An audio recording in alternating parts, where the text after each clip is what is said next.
Hello guys, मैले चाहिँ हैन सबै तातो पानी पनि तताइसके। कसलाई मनपर्छ हौ बिहान बिहान तातो पानी खाएर आनन्द हुनलाई है। यो पानी चाहिँ मैले मम्मीहरूलाई लगिदिएको क्या, मम्मी हस्बेन्डहरू हुन्छ नि त। मम्मी ल तातो पानी र सरी एउटा चाहिँ बुवालाई नानी चाहिँ मेरो आफ्नो चाहिँ अनुहार देखाउनु छैन भन्दैछ क्या मेरो नानीले। आफ्नो अनुहार पछि देखाउने हो कि। यहाँ चाहिँ म बुवालाई तातो पानी लगिदिँदैछु।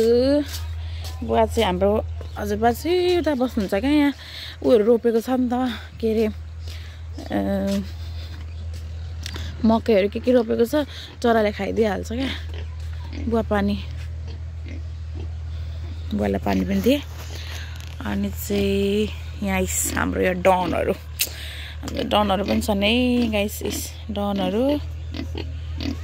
यहाँनिर